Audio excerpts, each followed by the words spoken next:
vous présenter, je vais laisser Clarissa parler, mais je vais vite faire un débrief. La fondation, l'équipe de la fondation a participé à l'étude, non pas l'étude, au test d'une application qui potentiellement pourrait permettre un meilleur suivi. Il n'y a plus de médecins dans la salle? Ouais. Je vais laisser Clarissa. Vas-y. Je vais effectivement dire 2 mots sur l'application, le projet, et puis après, surtout, je vous laisserai parler un peu de l'implication et de votre avis sur le sujet. Vas-y, tu peux passer, Guillaume.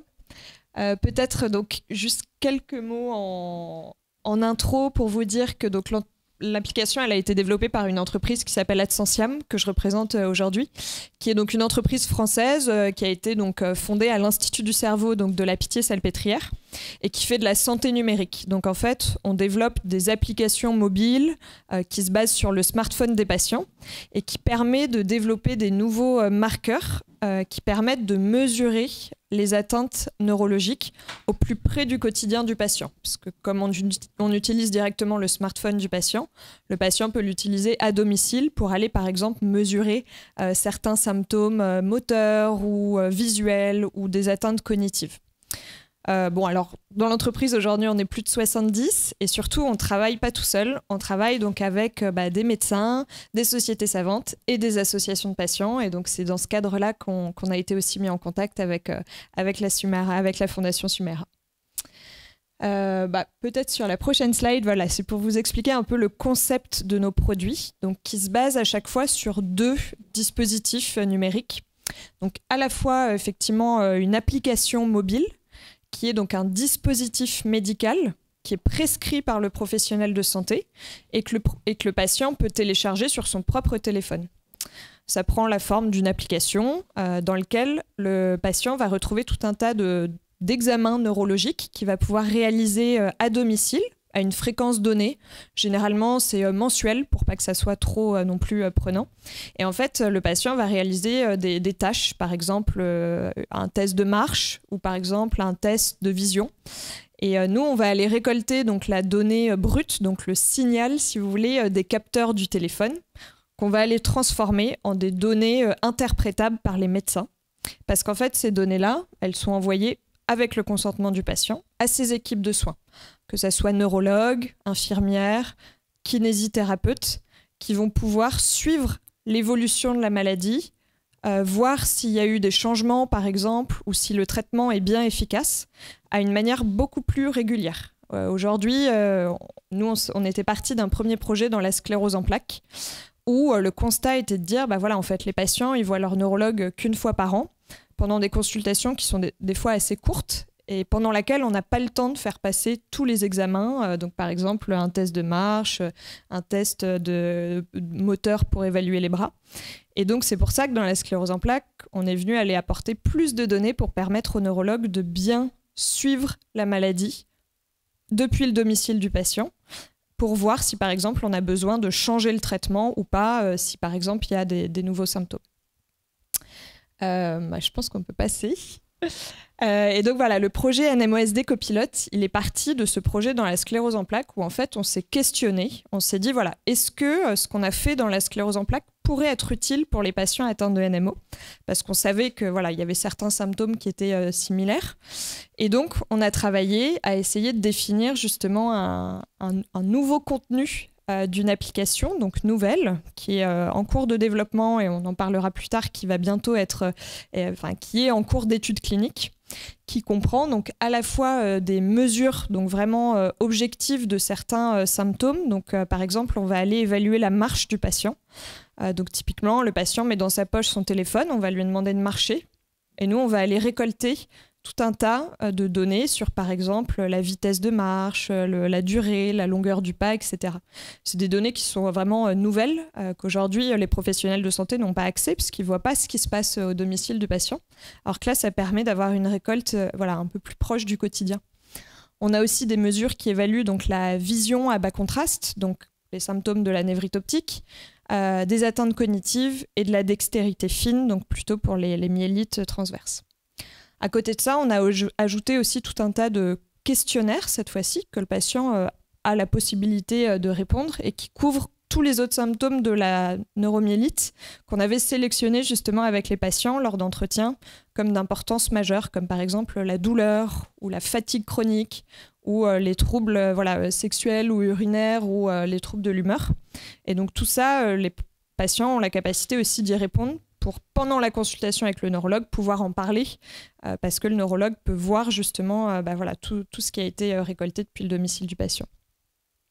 Peut-être très rapidement, et après je laisserai la main plutôt à Fatia et Bérangère, pour vous montrer donc en gros comment est-ce qu'on en est arrivé là.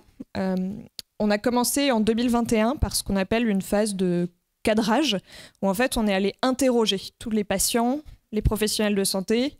Donc, vous voyez quelques noms en bas de tous les différents neurologues qui ont été impliqués dans ce projet. Donc, Julie Pic qu'on a vu tout à l'heure, Hélène Zéphir à Lille, Jérôme de Sèze et aussi des neurologues aux États-Unis, parce que c'est un projet aussi qui a été porté avec des équipes aux États-Unis, et les deux associations, donc de la Sumera et de la Gitty Jackson.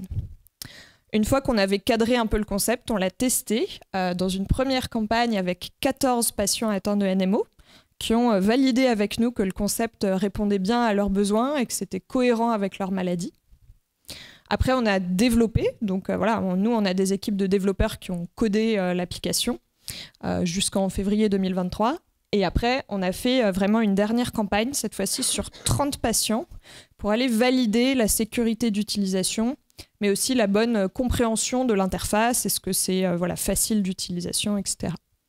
Et ce qui est en cours, c'est qu'on a lancé en 2023 donc l'étude clinique qui va permettre de valider, si vous voulez, le dispositif et le mettre sur le marché pour le rendre disponible à l'ensemble des patients NMO, gratuitement, et à l'ensemble des neurologues sur le territoire français. Pour ça, nous, on doit passer par une étude clinique qui est demandée par les autorités de santé comme un traitement pour que ça soit justement prescrit derrière par les neurologues comme un nouveau dispositif fiable, bien sensible pour aller mesurer les symptômes de la NMO. Et donc sur la prochaine slide, je vous montre juste un exemple. Je pense que tu peux lancer la vidéo normalement. Ça doit être, si tu cliques sur la flèche, je pense que ça la lance automatiquement. C'est pour vous montrer un petit peu comment ça fonctionne. Alors évidemment, là les écrans sont en anglais, mais ça existe aussi en français. Donc, c'est une application où ce que vous voyez sur la gauche, il y a tous les différents examens digitaux que le patient peut réaliser directement depuis chez lui. Et donc là, par exemple, c'est l'exemple du test de marche, où en fait, à chaque fois, ça se présente de la même façon.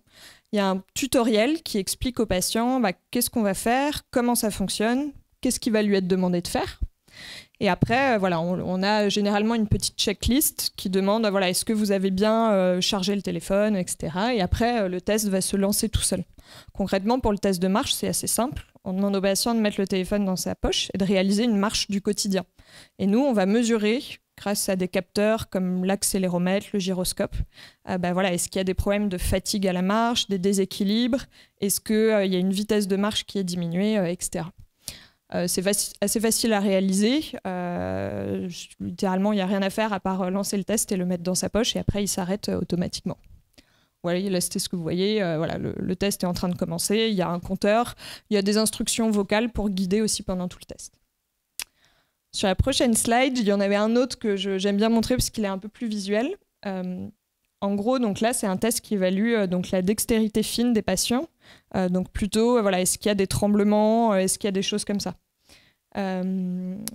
Et donc sur la vidéo, ce que vous allez voir concrètement, c'est une interface qui est très simple à utiliser où on va demander aux patients de tracer différents tracés. Bon, je ne sais pas si vous le verrez. T'arrives pas à le lancer. Sinon, je l'explique à l'oral. Donc concrètement, on demande aux patients de déplacer une bille sur différents tracés. Donc au début, c'est des zigzags, après, c'est des ronds. Et donc nous, on va vraiment aller mesurer de manière quantitative est-ce qu'il y a des micro-tremblements, est-ce qu'il y a une fatigue à la réalisation de la tâche qu'on peut observer ou pas. Ça va être ça. Donc vous allez voir, je vous montrerai juste les premiers écrans pour que ça soit rapide. Donc encore une fois, ça ne nécessite pas du tout d'autres capteurs, uniquement le propre smartphone que vous avez vous déjà dans votre poche, ce qui permet d'être assez facile d'utilisation et évidemment qui ne nécessite pas de s'équiper d'un autre capteur. Donc là, vous voyez, le test va se lancer, c'est ce que je vous disais. Donc voilà, on doit tracer et apporter des billes Et d'ailleurs, il y a des animations vocales, un peu comme du golf. Et donc, ça devient de plus en plus complexe. Et on demande aux patients de le faire le plus rapidement possible, avec la meilleure précision possible. Et donc ça, même si ça paraît assez simple à réaliser, c'est un test qui a été validé cliniquement dans la sclérose en plaques et qui montre que c'est aussi sensible et spécifique que les examens neurologiques que font les neurologues pour aller détecter justement ces symptômes de la myélite. Je pense que tu peux passer, puisque... Donc ça, c'est pour vous montrer un peu l'interface des questionnaires. Bon, c'est assez simple, mais ça a la particularité d'être un peu moins long que les questionnaires papier. C'est des questionnaires, effectivement, comme je l'ai dit, qui évaluent l'humeur, la fatigue, etc. Et encore une fois, ces données, elles sont à faire au minimum une fois par mois et sont renvoyées aux professionnels de santé. Du coup, je pense qu'on peut avancer dans la présentation et je vais laisser donc la main à Bérangère et Fatia sur quel était un peu, pour faire un retour d'expérience de l'implication de la Fondation dans ce projet, qu'il a été dès les tout débuts des projets. Et voilà, et d'autres questions qu'on avait aussi préparées. Alors, moi j'ai pris des notes parce que voilà. En fait, en tant qu'association, il nous semble important de porter votre voix à tous et la collaboration avec Atiantiam sur une application qui peut potentiellement aider les patients. Ça nous a semblé évident, donc on s'est lancé dans l'aventure et on a fait les tests. La deuxième question qu'on avait, c'était un peu quel est l'avis de l'association et des patients sur cette initiative et nous on était contents en fait de voir qu'il y avait une société comme ça qui s'intéressait un peu au problème de la NMO et c'est après les difficultés rencontrées, c'est les mêmes que dans la sclérose en plaques à peu près, mais du coup cette application elle ne collait pas tout à fait avec la NMO. L'application pour la CEP c'est MS Copilote je crois. Ouais. Voilà, et du coup, alors c'est une application que j'avais sur mon téléphone, c'est rigolo quand, voilà. Et du coup c'était bien de voir la différence entre les deux et l'évolution de l'application. Voilà. Attends, je relis ma troisième question.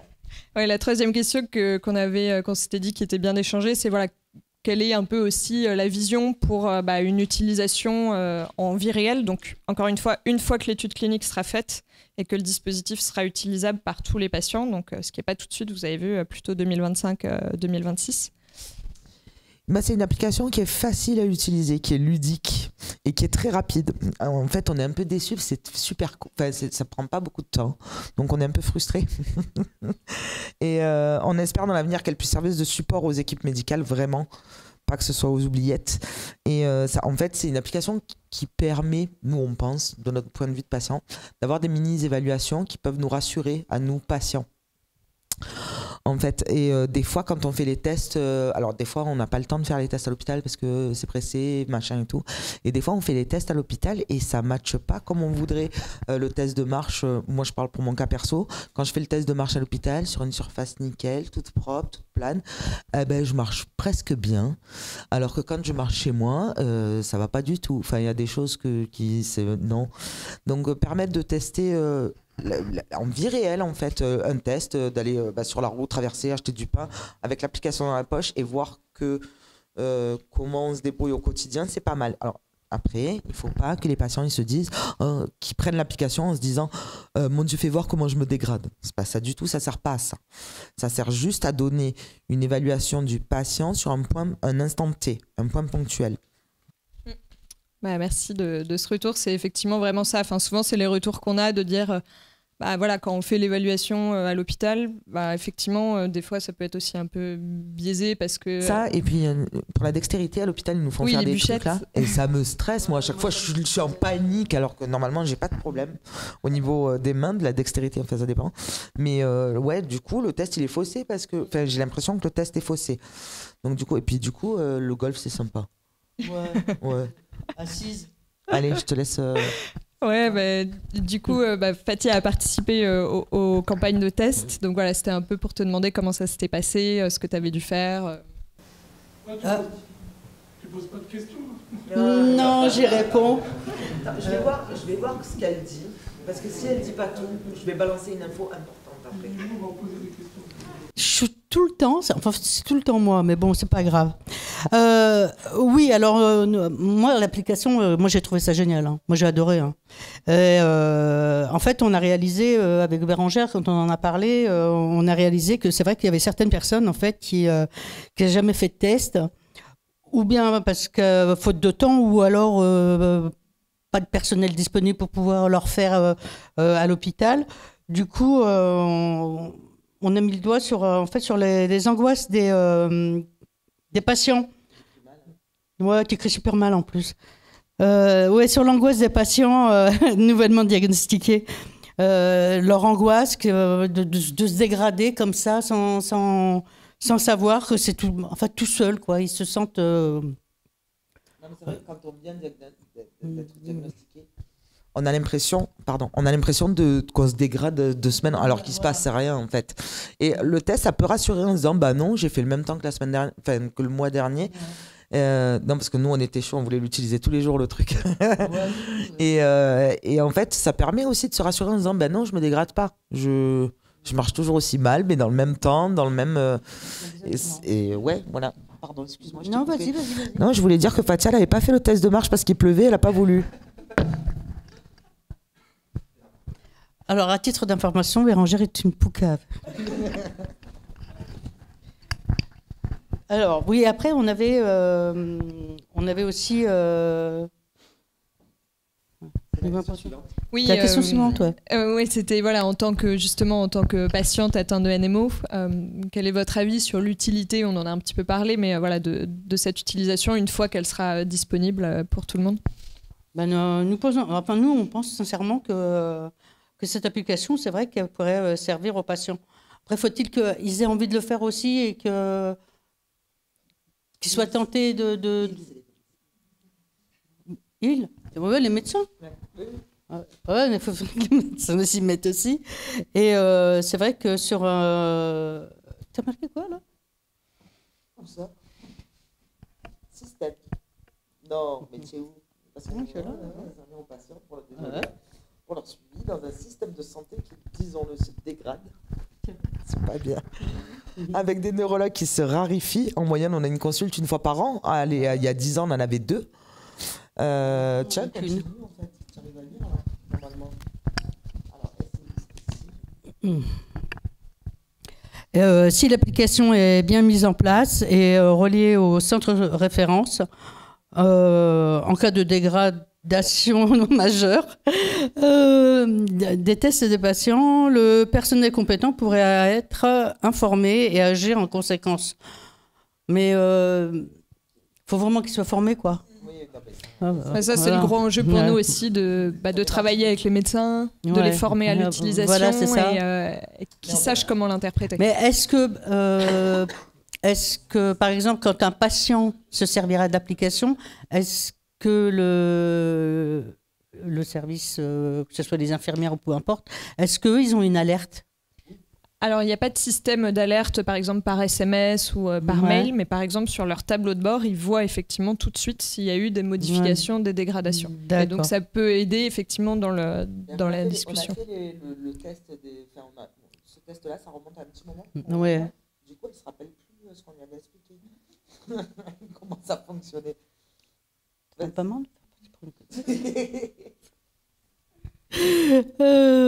Oui, puis après, la prise en charge sera rapide par rapport aux poussées et au risque d'handicap.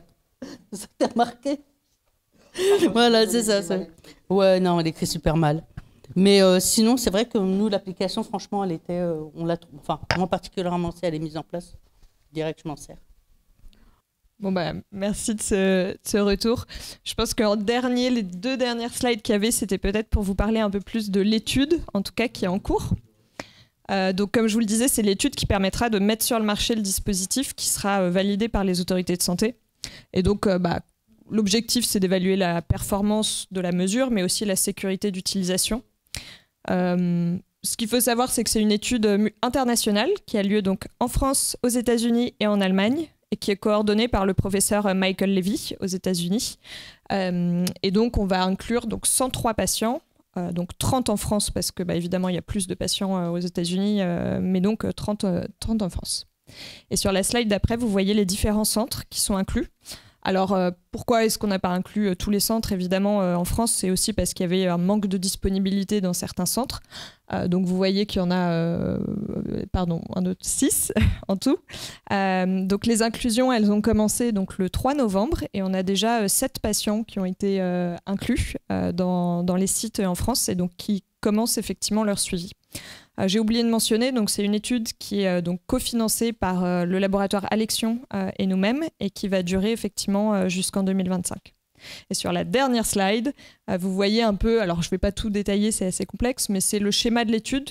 Juste ce qu'il faut garder en tête, c'est qu'en fait pour les patients, il n'y a que 3 visites au centre hospitalier, le jour de l'inclusion, à 6 mois et à 12 mois.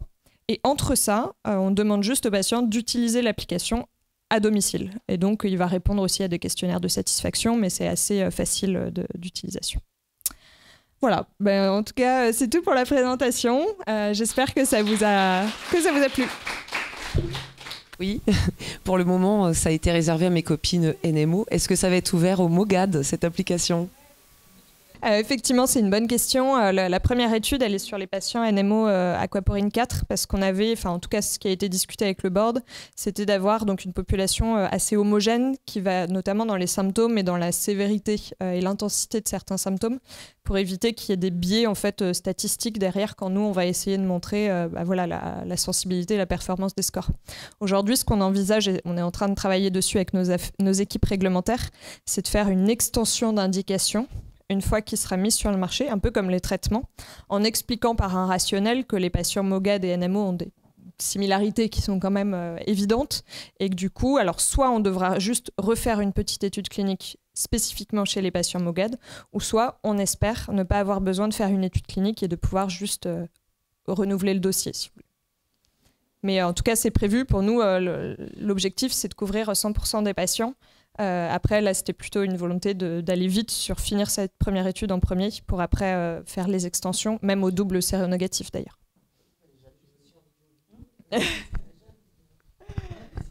Je me demandais par rapport à l'application et toutes les datas qui vont être collectées, est-ce que vous pensez par la suite essayer de faire du prévisionnel, du scoring ou par rapport à l'évolution de la maladie justement ? Et ça a été discuté vraiment au tout début. On avait des médecins qui nous disaient, mais au-delà d'avoir des marqueurs digitaux de suivi, l'objectif, on le sait, dans la NMO, c'est aussi de prédire les poussées. Donc ça, on pourra le faire, on espère le faire en rétrospectif. C'est-à-dire qu'une fois, comme vous le dites, qu'on aura analysé les données, on pourra voir s'il y a des micro-variations qui d'habitude ne sont pas du tout détectées parce que on ne voit pas le neurologue tout le temps. Et est-ce que du coup, nos scores pourraient prédire ça? C'est ce qu'on fait dans la CEP actuellement. On a une étude en cours qui permet de prédire effectivement la progression des patients grâce à ces variations infracliniques. Donc, on espère que les résultats seront concluants. En tout cas, si c'est le cas, ça sera une bonne piste pour ce projet NMO aussi. Merci beaucoup.